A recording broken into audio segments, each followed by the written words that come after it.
आमे श्रीमंदिर जाऊे माँ विमला होती अधिपति श्रीमंदिर महाप्रभु को आमे दर्शन करने जाऊँ महाप्रभु आसी भक्तर दुख दूर कर समस्त दर्शन दे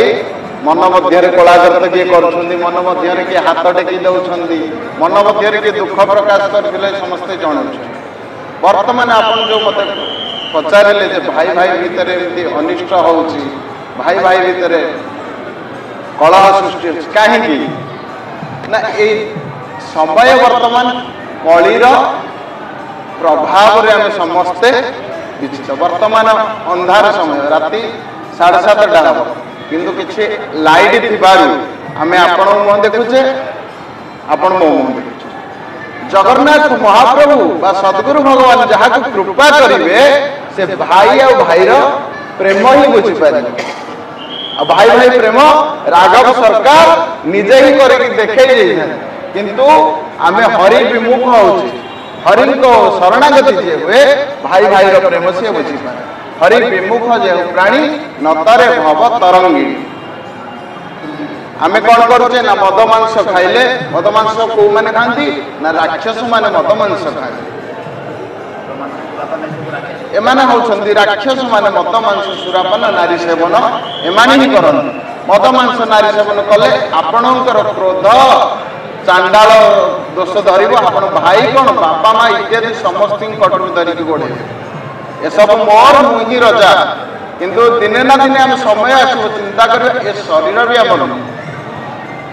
शरीर जो आम भाई भाई भाग बांटुचे परमात्मा से चिंता कर हसंती एक आम कहूँ एक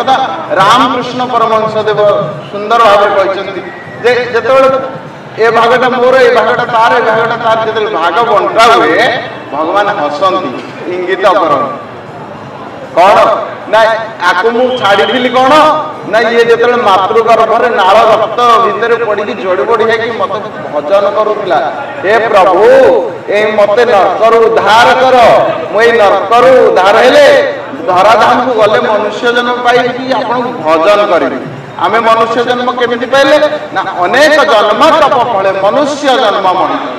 जहार दिव्य ज्ञान स्मुरे मोहर महिमा सुमरे मनुष्य गोटे दिव्य ज्ञान अच्छी किंतु दिव्य चेतना को गतिशील होनी कहीं गतिशील होनी ना ताको काम क्रोध मोह लोभ मद मत्सर ये जो षड़ प्रकृति द्वारा से बंदी हो जाए ये प्रकृति उद्धार करने वाला होचंदी सद्गुरु भगवान प्रभु निजे जगन्नाथ मदनाथ श्री जगन्नाथ मदगुरु श्री जगत गुरु मदात्मा सर्वभूतात्मा तस्मै श्री गुरुभ्यो नमः निजे जो गुरु है स्वयं जगन्नाथ आसी जाती धर्मर ग्लानि हो जाए लोक मद मांस माति जाती निजे प्रभु आसी जाती धराधमर वैष्णव रूप धारण कर कौन करती वैष्णव मंदिर आम सनातन गोस्वामी सुंदर भाव लिखिले स्वयं नंदसुत धराधाम को आसती गुरु रूप हुई गुरु जीवेर निस्तार लाग नंदसुत हरि भुवन प्रवेश हन गुरु रूप धरी गुरु भगवान निजे आसती नंदसुत आसिक समस्त जीवर उद्धार पाई सद्गुरु भगवान आसी सद रास्ता प्रभु पथरे चलने समस्त उपाय बतई तेणुक मो घरे ज्ञान दीप जाली अज्ञान खंड बनमा अज्ञान दूरीभूत जिते हम आम समस्त भीतर केवल परमात्मा ही दर्शन करें।